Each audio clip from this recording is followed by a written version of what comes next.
여러분 안녕하십니까.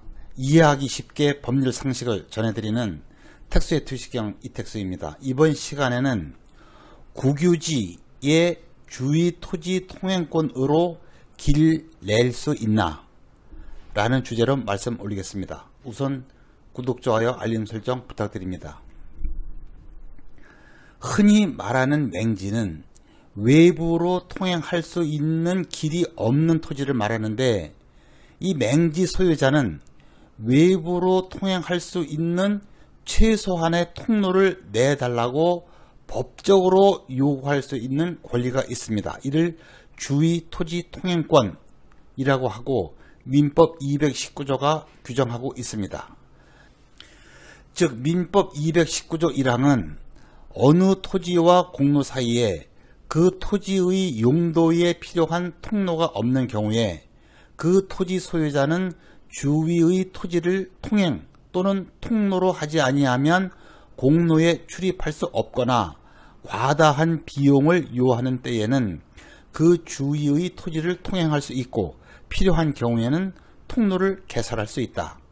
그러나 이로 인한 손해가 가장 적은 장소와 방법을 선택하여야 한다라고 규정하고 있습니다.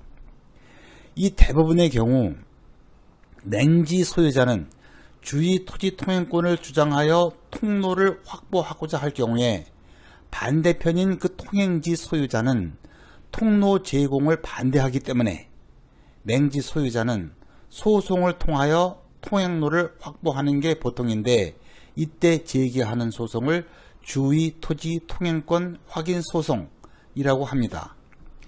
이 주의 토지 통행권에 관하여는 제가 여러 번 동영상을 내보냈는데 이를 참조하시기 바랍니다.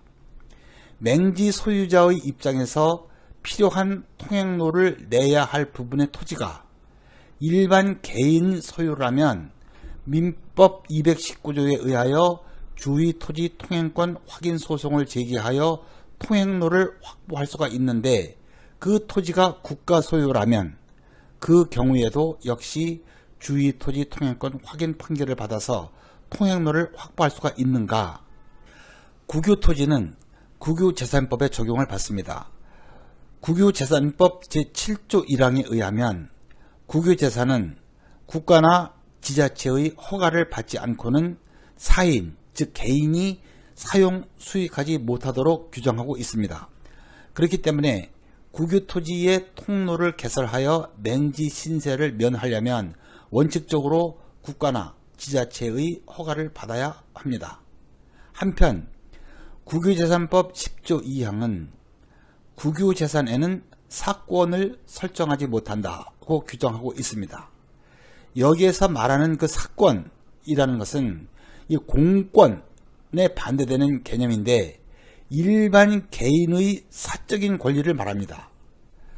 즉 근저당권, 지상권, 지역권 등을 비롯하여 여기서 말하는 주의 토지 통행권도 공공기관이 아닌 순수한 개인의 사적인 권리이기 때문에 사권이라고 보아야 합니다.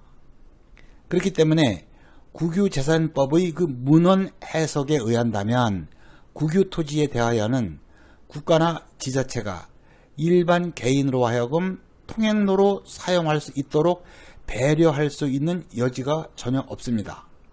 그렇다면 맹지 소유자로서는 국유토지가 유일하게 통로를 개설할 수 있는 부분인데, 그 토지가 국유라는 이유만으로 통로를 내지 못하고 영원히 출입도 하지 못하는 맹지 신세를 져야 하는가? 국유재산은 행정재산과 일반 재산으로 구분이 되는데, 이 두 가지 모두에 해당되는 문제입니다. 그 통행로로 필요한 부분이 하천이지만은 하천으로서의 역할을 하지 못하는 폐하천일 수도 있고,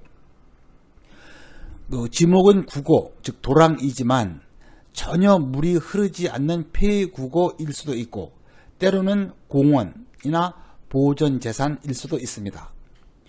민법 219조의 주의토지 통행권은 모든 국민에게 인정되는 기본 권리인데, 단지 국유토지의 통행로를 개설하여야 할 경우에는 국유라는 이유만으로 민법 219조가 있으나마나 한 것인가? 만약에 그렇다면 이는 누가 봐도 불합리한 결과입니다. 이에 대하여 우리 대법원은 다음과 같은 판결을 했습니다.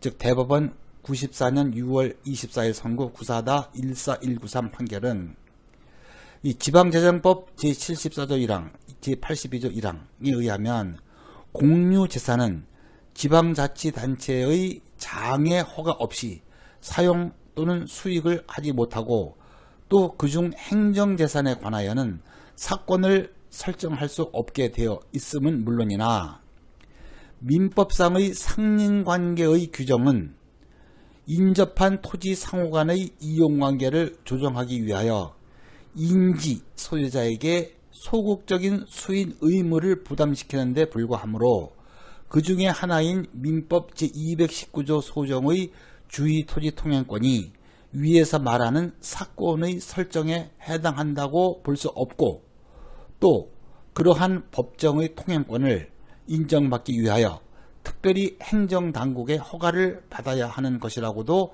할 수 없다라고 판결했습니다. 이 대법원 판결 당시인 94년에는 지방재정법에서 규정했던 것을 현재는 국유재산법에서 규정하고 있습니다. 이 대법원 판결은 현재까지도 그대로 유지되고 있고 2014년도에 서울고등법원 판결에서도 같은 취지의 판결을 한 예가 있습니다. 위 대법원 판결 취지는 국유재산법은 일반 개인이 국유토지를 사용하려면 국가나 지자체의 허가를 받아야 하고 국유재산에는 사건을 설정하지 못한다. 이렇게 규정하고 있지만 민법 219조에서 말하는 주의토지 통행권을 확보하는 데는 허가를 받을 필요도 없고 주의토지 통행권은 국유재산법이 말하는 사건에도 해당하지 않는다고 판결한 것입니다.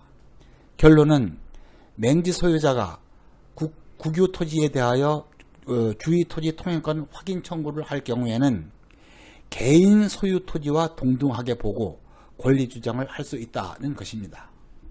끝까지 시청해 주셔서 감사합니다. 다음 더 유익한 주제로 뵙겠습니다.